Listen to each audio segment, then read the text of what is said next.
Hello everyone, welcome back to my channel. তো আপনারা কেমন আছেন? আমরা আলহামদুলিল্লাহ ভালো আছি। তো বন্ধুরা, আমি মিস্টার মিজান বাংলা ব্লগ প্ল্যাটফর্মের পক্ষ থেকে আপনাদের সামনে ভিডিও নিয়ে হাজির।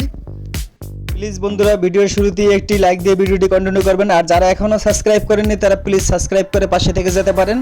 তাই আপনাদের সাথে নিয়ে চলে যাব মূল ভিডিওতে, সাথে থাকুন। বন্ধুরা, বাংলাদেশ সুপারস্টার সাকিব খান, যার নাম শুনলেই চমকে যায় সবাই। কীভাবে সে গুরুতর অবস্থায় হাসপাতালে ভর্তি, তো জেনে নেই বিস্তারিত।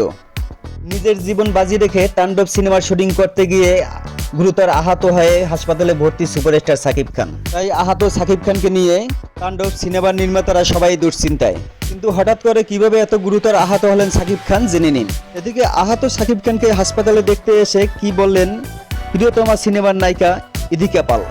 জানালেন সাকিব অভিনয়ের সময় কেন এত সিরিয়াস হয়ে যান। তবে কি সাকিব খান নিজের জীবনের চাইতেও অভিনয়কে বেশি ভালোবাসেন? জেনে নিন বিস্তারিত।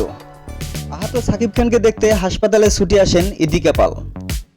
সাকিবকে এমন অবস্থায় দেখে রীতিমতো অবাক হয়েছেন তিনি। ইদিকা পাল বলেন, সাকিব খানের মাধ্যমেই আমার ক্যারিয়ার জীবনের সাফল্য শুরু। সাকিবকে আমার জীবনের চাইতেও বেশি ভালোবাসি। একজন অভিনেতা হিসেবে সাকিবের সকল গুণ ও সক্ষমতা রয়েছে। আবার এও বলেন ওই নায়িকা, সাকিব খান বাংলার বুকেতে আর দ্বিতীয়বার তৈরি হবে না। কেননা বর্তমান সময়ে বাংলার ফিল্ম ইন্ডাস্ট্রিতে সাকিব খান যে জায়গায় নিয়ে যাচ্ছে, সেখান থেকে আর কেউ ফেরাতে পারবে না। জানা গেছে শুটিং সেটে গুরুতর আহত হয়েছেন বলিউডের সুপারস্টার সাকিব খান। তাণ্ডব সিনেমার শুটিংয়ে বর্তমানে মুম্বাইয়ে রয়েছেন তিনি। তাণ্ডব সিনেমার শুটিং চলাকালের সময় দুর্ঘটনার কবলে পড়েন। জানা যায় সিনেমায় হুন্ডো নিয়ে শট নিতে গিয়ে পায়ে মচকা লেগে পড়ে যান সাকিব খান। তাৎক্ষণিকভাবে হসপিটালে নিয়ে চিকিৎসা দেওয়া হয় তাকে। হাসপাতালে চিকিৎসকরা তাকে বিশ্রামে থাকার পরামর্শ দেন।